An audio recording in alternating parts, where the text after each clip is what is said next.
SIR எனப்படும் வாக்காளர் பட்டியல் திருத்தத்தின் போது பொதுமக்கள் செய்ய வேண்டியவை குறித்து விளக்குகிறது இந்த தொகுப்பு.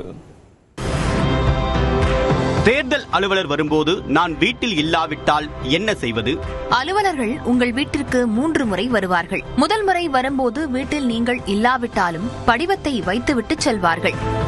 எனக்கு சொந்த ஊரில் வாக்காளர் அட்டை உள்ளது. தற்போது நான் வெளியூரில் வசிக்கிறேன். என்ன செய்ய வேண்டும்? வாக்காளர் அடையாள அட்டை உள்ள பகுதியில்தான் படிவத்தை பூர்த்தி செய்து கொடுக்க வேண்டும். இல்லை என்றால் பட்டியலிலிருந்து நீக்கப்படுவீர்கள்.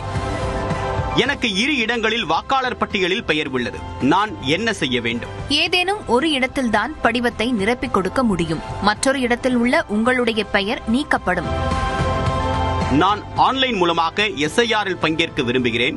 வீட்டிற்கு வந்து அலுவலர்கள் தரக்கூடிய படிவத்தை வாங்க வேண்டுமா வேண்டாமா? நீங்கள் இணையதளம் மூலமாக எஸ்ஐஆரில் பங்கேற்றாலும் அதனை சரிபார்க்கும் பணியில் வாக்குச்சாவடி அலுவலர் ஈடுபடுவார்.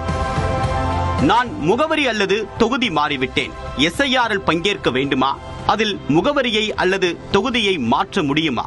ஒரு சட்டப்பேரவை தொகுதிக்குள்ளாக முகவரி மாற்றம் எனில் வாக்குச்சாவடி அலுவலரிடம் தகவல் தெரிவிக்கலாம். வேறொரு தொகுதிக்கு மாறியிருந்து வாக்காளர் பட்டியலில் அப்டேட் செய்யாமல் இருந்தால் பெயர் நீக்கப்படும். வரைவு வாக்காளர் பட்டியல் வெளியான பின்பு படிவம் 6 பூர்த்தி செய்து இணைய வேண்டும். நான் புதிய புகைப்படத்தை அளிக்க வேண்டியது அவசியமா? ஆம், வீட்டுக்கு வரும் அலுவலரிடம் படிவத்தில் புதிய புகைப்படத்தை இணைத்து அளிக்க வேண்டும். படிவத்தை வாங்கிய ஊரில்தான் அதனை பூர்த்தி செய்து வழங்க வேண்டுமா? உங்களுடைய வாக்காளர் பெயர் உள்ள வாக்குச்சாவடி அலுவலரிடம்தான் படிவத்தை அளிக்க வேண்டும். யாரெல்லாம் இந்த பட்டியலில் இருந்து நீக்கப்பட வாய்ப்புள்ளது? சம்பந்தப்பட்ட முகவரியில் இல்லாதவர்கள், முகவரி மாறியவர்கள், இறந்தவர்கள் வாக்காளர் பட்டியலிலிருந்து நீக்கப்படுவர். நான் வெளிமாநிலத்தை சேர்ந்தவன். தமிழ்நாட்டில் பணியின் காரணமாக உள்ளேன். நான் எஸ்ஐஆரில் பங்கேற்க வேண்டுமா? தற்காலிகமாக வசிக்கிறீர்கள் என்றால் எஸ்ஐஆர் அவசியமில்லை. நிரந்தரமாக வசிக்கிறீர்கள் என்றால் கட்டாயம். எனது பெயர் வாக்காளர் பட்டியலில் உள்ளது. நான் படிவத்தை பூர்த்தி செய்து தரவில்லை என்றால் என்ன நடக்கும்?